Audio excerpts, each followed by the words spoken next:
Okay.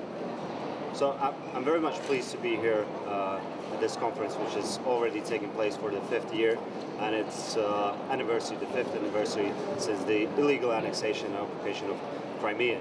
So why this forum is essential and needed is to put on the agenda the, let's say, the most brutal violation of international law that is still existing in ignorance by aggressor state Russia that is conducting, other aggressions towards Ukraine. So therefore, we have to speak about the human rights violations that are still ongoing in the occupied Crimea, and we have to put a pressure on international agenda, international arena on Russia from international community, because the importance is that it doesn't lose its momentum.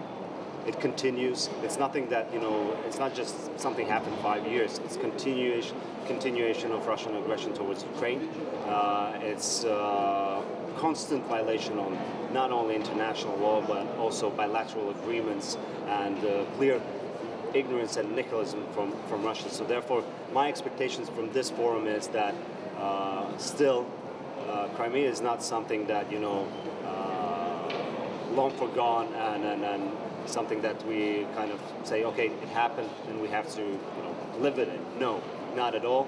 It's still something that we have to address on a daily basis, because it's not only about territory, Crimea, it's about human beings, about Crimean Tatars, about ethnic Ukrainians that are prosecuted, that are actually forced to leave their land where they have inhabited it for hundreds of years. So therefore, I think it's very vital to have these discussions, not only among Ukrainians, but also inviting friends, supporters from abroad as well. So on my behalf, in this conference, I'm not only speaking on behalf of myself, but I'm speaking on behalf of Latvian people.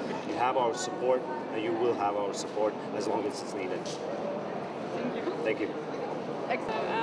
On behalf of the NATO representation in Ukraine, it is of course our great pleasure and privilege to attend this very important forum. We thank the Ministry of Information Policy for organizing the forum 5 years after the occupation of Crimea.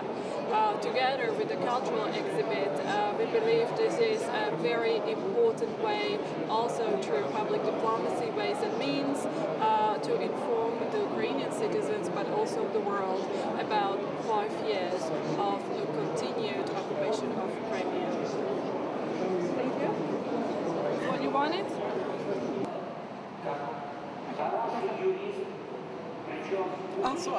I expected a question. Yeah, just for a speech about your expectation, your feelings, briefly about your speech.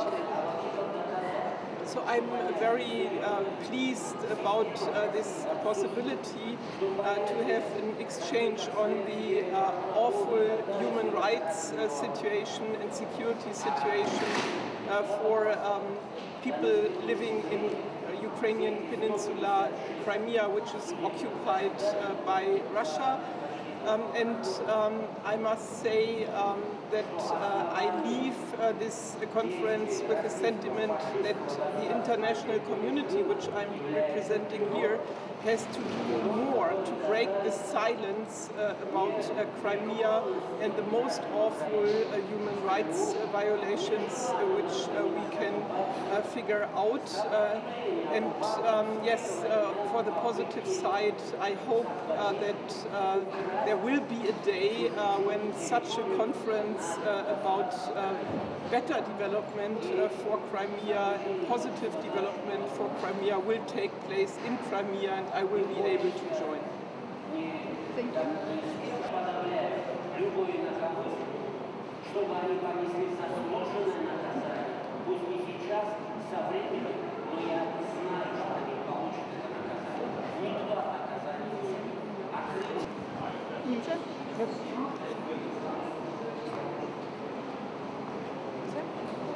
Міжнародний форум, який Міністерство інформаційної політики проводить щорічно, Цього року він присвячений 5-й річниці окупації, точніше 5-й річниці опору, який ми бачимо щодня в Криму.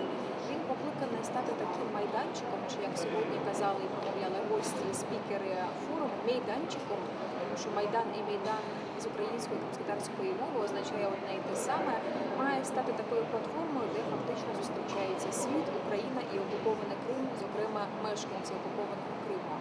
Дійсно, так сталося, що щорічно ми проводимо панелі, дискусійні панелі, які традиційно складаються з таких 3 блоків. Це участь держави України на офіційному рівні, що робить Україна для того, щоб повертати Крим, які зусилля ще має зробити, з чим справилась держава, чи, можливо, з чим не дуже ефективно справилась. Тобто мова йде про те, а що робить і має зробити держава з точки зору боротьби за Крим.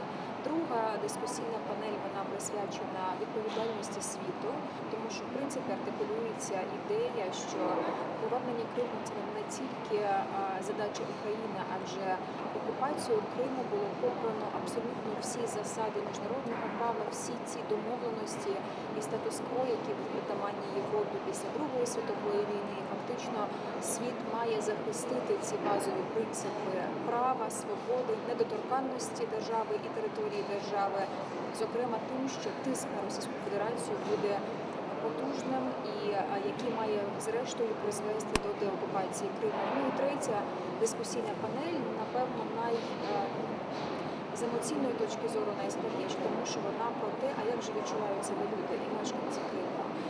Які тортури, які репресії в щоденному режимі мешканці Криму, які мають відвагу свою позицію оголошувати, що вони відчувають, чи як оцей взаємозв'язок, фізичний зв'язок між українцями на материку і Криму, як його зберегти.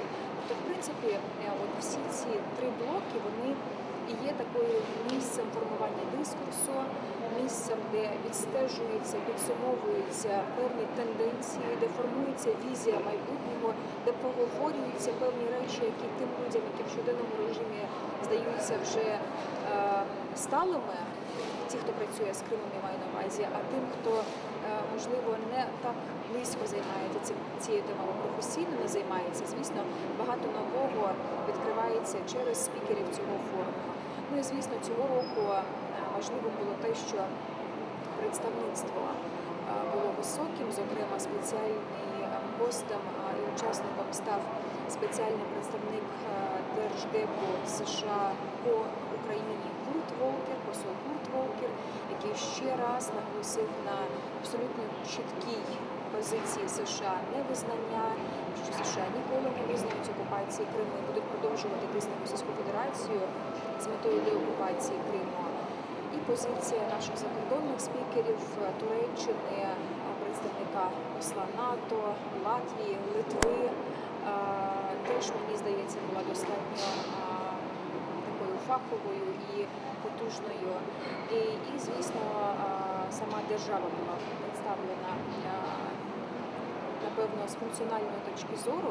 Всі ті дотичні органи влади, які займаються Кримом, були тут представлені. Ну, відкривав цей форум цього року прем'єр-міністр України Володимир Гройсман, який, окрім того, що окреслив політичні нюанси, ще й встановив такий емоційний зв'язок своєю розповіддю про те, що дружина, вона проводила кожне літо в дитинстві зі своєю сім'єю, що для них це Крим не просто клаптик землі, а дуже емоційна історія всередині сім'ї. І, звісно, я, наприклад, це почула вперше. Тобто мені видається, що той рівень і масштаб, який ми задали цього року, він має бути продовжений.